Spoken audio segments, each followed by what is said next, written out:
Mas eu não gosto. Ela disse, quem disse que tem que gostar, meu filho? Eu não falei que tinha que gostar, eu falei tão somente que você tinha que fazer. Ela contou para o pai dela, meu avô, que me chamou para uma conversa e disse, eu quero que você escute uma história. Eu nasci no sertão da Paraíba em 1914. Eu pensei, daqui que chega nos dias de hoje. Quando eu tinha 14 anos, em 1928, tive uma seca muito grande. Meus pais choravam não porque estavam com fome, porque nós estávamos com fome. Então eu fugi de casa. Eu fiquei 3 dias perdido no sertão até achar uma casa. E percebi que não adiantava ficar ali. Eu tinha que ir para um lugar em que as pessoas pudessem ter a educação que eu não tive. E eu vim para Campina Grande para que os meus filhos e os meus netos tivessem o que eu não tive. Então não desonre meu esforço. Você não está aqui por mérito próprio. Muita gente antes de você ralou para você estar onde você está. Mas eu fiz uma poesia para você. Ela adorava ler para mim Khalil Gibran. Eu fiz uma poesia para você, ela era poeta repentista também, além de caminhoneiro. Para quando você estiver cansado, você olhar como se fosse com um mantra na sua vida. Para que você olhe para isso e pense, eu preciso repetir até que aquilo ganhe um comportamento em mim. E a poesia é, estude e não esmoreça, pois traz erguida a cabeça quem sempre cumpre o dever. A vida é luta e batalha, é como se fosse uma lei. Foi-me apresentada uma raiz. E para que uma árvore seja frondosa, nós sabemos em estudos de biologia que a raiz tem que ser tão grande quanto a copa que a gente quer fornecer para a vida. Queremos ter uma copa visível para muitas pessoas, muitas vezes perdendo a raiz daquilo que é essencial em nossas vidas. Depois de um tempo e de muita síndrome de impostor e muitas pessoas dizendo que eu tinha alguma capacidade, eu comecei a acreditar. E aí aquilo que era o empréstimo da minha mãe se tornou algo para mim. E eu percebi que uma das coisas que eu precisava dizer para todas as pessoas eram o quanto nós somos capazes.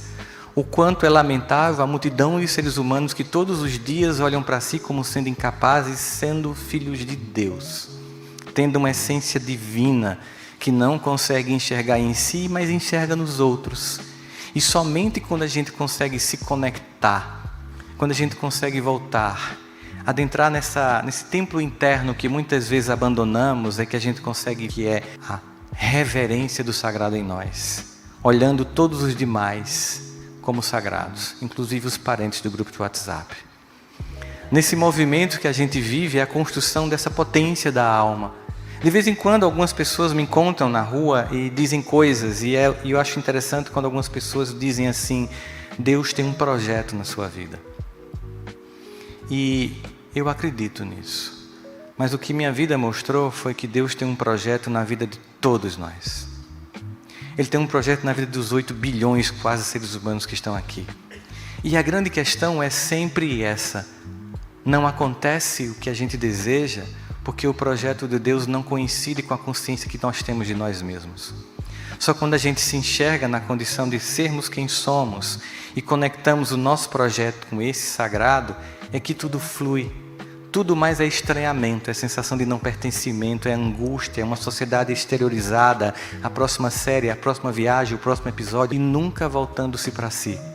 É preciso esse silêncio, desse deserto que nos coloca diante de nós mesmos para, a partir desse movimento, encontrarmos a essência que vem de nós, de toda a estrutura que nos forjou, para, como numa corrida de bastões, pegarmos o nosso bastão, cumprirmos a nossa trajetória, entregando à próxima geração, sem que haja a necessidade de identificar quem começou a corrida e quem vai terminar.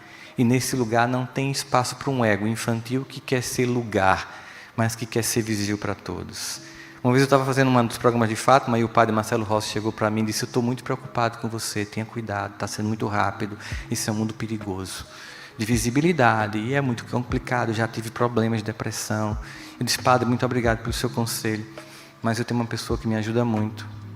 Eu disse, o que é? Esposa. Ela olha para mim e faz, que ridículo. E eu lembrei da minha mãe que disse assim, meu filho, quando isso acontecer, preste atenção a um detalhe muito importante. Eu sei que você não acredita em nada que eu estou dizendo, mas quando isso acontecer, não perca a simplicidade, senão você perde tudo. Porque o nosso objetivo aqui é tocar corações, tudo mais é passageiro, os nomes, os títulos, tudo é passageiro. A diferença que fazemos na vida uns dos outros é que vai criar a nossa trajetória, a nossa história. E é como a gente impressiona as almas que nos cercam, que vai fazer com que a gente tenha sentimento de propósito e preenchimento na vida. Eu sei que ela não está fisicamente aqui para ver, mas ela está aqui em cada DNA que tem em mim, em cada memória, e certamente talvez aqui, porque tinha que ser aqui, no meu estado, o primeiro TEDx que eu tinha que fazer. Muito obrigado.